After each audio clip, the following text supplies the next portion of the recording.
6 चरणों के लिए चुनाव संपन्न हो चुके हैं और अब 7वें चरण के लिए मतदान होने बाकी है। 7वां चरण आखिरी चरण होगा और इसके बाद 4 जून को चुनाव परिणाम सभी के सामने आ जाएंगे। ऐसे में अब आखिरी चरण के चुनाव को लेकर प्रचार भी जोरों शोरों से चल रहा है। सभी पार्टियां चुनावी सभाओं में जाकर अपनी पार्टी के अच्छे कामों के साथ ही बाकी पार्टियों की बुराइयां और खामियां गिनवा रही हैं। इसी क्रम में सपा प्रमुख अखिलेश यादव भी मैदान में मोर्चा खोले हुए हैं। अखिलेश यादव गाजीपुर और चंदौली के दौरे पर सोमवार को थे। यहां उन्होंने जनसभा को संबोधित करते हुए बीजेपी को जमकर घेरा है। उन्होंने कहा कि जो लोग 400 पार का नारा दे रहे थे जब से पूर्वांचल में चुनाव आया है, वो ये नारा भूल गए हैं। इसके साथ ही अखिलेश यादव ने कहा कि पूर्वांचल ने जो उम्मीद दी है छठे चरण में, मैं कह सकता हूं कि ये जो भाषण बदल रहे हैं, व्यवहार बदल रहे हैं, जनता वोट की चोट देकर इन्हें 7 समंदर पार फेंक देगी। इसके साथ ही अखिलेश ने कहा कि जो लोग हार रहे हैं उनका व्यवहार भी बदल रहा है।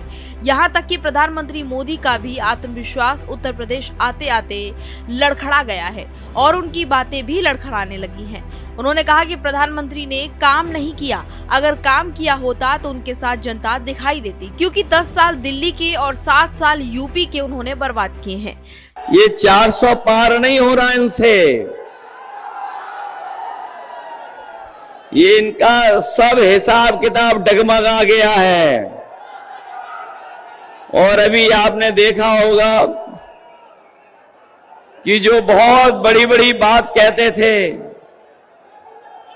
इधर उनका आत्मविश्वास जो लड़खड़ाया है, उनका आत्मविश्वास जो लड़खड़ाया, उससे उनकी जवान भी लड़खड़ा गई है।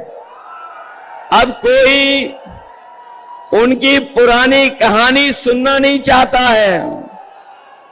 इस दौरान अखिलेश यादव ने जनता से कई दावे वादे भी किए। अखिलेश यादव ने कहा कि भारतीय जनता पार्टी के लोग संविधान को बदलना चाहते हैं। ये संविधान वो है जो हमें न्याय दिलाता है, ये हमें अधिकार दिलाता है। ये संविधान बदलेंगे तो हम इन्हें बदल देंगे। उन्होंने कहा जब आपका वोट पड़ेगा तो न केवल पार्टी जीतेगी बल्कि आपको रोजगार मिलेगा, फौज की नौकरी पक्की होगी और नौकरियों की संख्या भी बढ़ेगी, पुरानी पेंशन भी बहाल होगी। Bureau report, Bharat express UP.